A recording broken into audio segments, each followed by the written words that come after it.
দুধ দেবেন না স্যার? এই মুরব্বি চা এখানে সব দুধের চা পাইবা। আচ্ছা তুমি তো খুব কম চা খাও, ঠিক আছে? তো আজকে তোমার কইলে এসে বলছে মুরব্বি চা খাইতে পাইছি ভাই। আজকে 2 দিন পরে আমরা ব্যাক করতেছি বাড়িতে। তো কিছুদিন আগে একটা ভিডিও করছিলাম মুরব্বি চা, তো খায়া খুব ভালো লাগছিল। তো খাই বলতে আমরা তো বাঙালিরা মানে ত্রিপুরা বাঙালিরা চা খাই, কলকাতার বাঙালিরা চা পান করে। তো এখন আমার স্যারেরা রয়েছে মন্ত্রীদারে, মন্ত্রীদার বলে আজকে মুরব্বি চা খাবে একদম ছোট্ট যে কাপটা নরমাল যে ঠিক আছে একদম কমায়। আমার স্যারেরা কি ভালো চাটা খাওয়াবে না সবাই? একদম একদম কম দামের যেটা আমরা না নরমাল চা একদম একদম।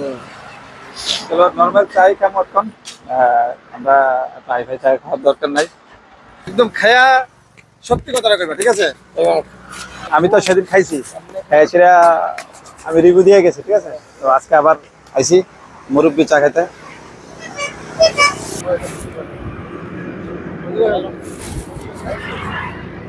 আবার বিস্কুটও। স্যার কেমন লাগলো? হ্যাঁ চাটা ভালো লাগছে। তো চাটার মধ্যে আমার লাগে ঠিক আছে, মিষ্টিটা মিনিমাম আছে, এত হাই মিষ্টি না, মানে মিনিমাম। হ্যাঁ মিনিমাম সুগার দেওয়া আছে, ভালো হয়েছে, খুব ভালো লাগছে। আমার কাছে মিষ্টিটা একটু কম লাগছে, সেদিনকে মিষ্টিটা বেশি লাগছে। আচ্ছা মুরব্বির সাথে একটু কথা বলি।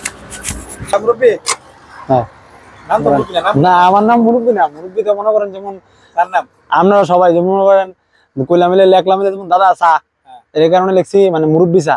আপনারা বড় মানুষরা হ্যাঁ তারা লেগে মুরব্বি, মানে এই যে বড়, বাকি বড় বলে অনেক অন্যরকম ভাববো। ওকে তোমার চা খেলাম ভালো লাগলো, তুমি অ্যাড্রেসটা পেয়ে দাও, ঠিক আছে? তোমার যে জায়গাটা অ্যাড্রেসটা একটু দাও। আরে বিউসি পারুয়া আর এদিকে পরিমল সুমনি ব্রিজের পারে মানে পারুয়া মাঝামাঝি আমার দোকান। আর আগরতলার দিকে আইতে সরিলাম পারিয়া, বিএসসি পারিয়া ডান দিকে, ঠিক আছে? হ্যাঁ মুরব্বি এখানে দেখলাম অনেক রকমের চা এবং 150 টাকার চা আছে।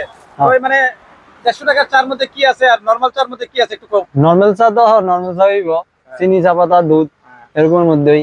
আর এর মধ্যে যেমন গোলাপ পাপড়ির সাথে আছে, নেসলের দুধ আছে, তারপরে আমল তাজা ফ্রেশ ক্রিম আছে, তারপরে আছে বাটার আছে, হ্যাঁ বাটারটা মানে বাটারটা আছে।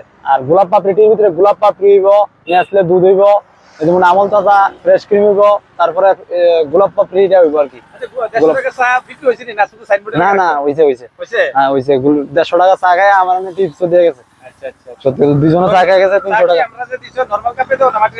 না মাটির আরে তো বিক্রি করি, মাটির আরের এটা মাটির আরের মাটির আরে 10 টাকা হইছে ওয়ান টাইম কাপ।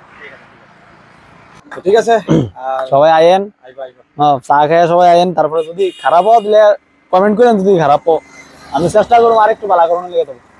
তো ঠিক আছে চাটা খাইলাম, অ্যাড্রেস করে দিছে মুরব্বি ভাই। তো চলো স্যার, ভালোই লাগলো না? তো যারা যারা এই রাস্তা দিয়ে আসা যাওয়া করো অবশ্যই একবার নামা খাইয়া যায় ভাইয়ের দোকানের চা। আর ভাই কিন্তু এই দোকান দিয়ে ফুল ফ্যামিলি চালায়, ওর উপরে নির্ভর। আর নতুন নতুন বলতে কি সে দোকান দিছে নতুন, কিন্তু এই দোকানের সেক্টর ক বছর ধরে? 8 বছর ধরে চায়ের কাজে মানে রেস্টুরেন্টের কাজে করেও এখন নতুন দোকান দিছে। তোমরা সবাই আয়ো, খাইয়া যাও, ভালো লাগলে অবশ্যই হেরে কয়ো, আর ভালো না লাগলেও কয়ো, ভালো না লাগলে হ্যাঁ আবার নতুন করে চেষ্টা না নতুন করে বানাই দিবে, ঠিক আছে? ঠিক আছে টাটা, সবাই ভালো দেখো, গুড নাইট।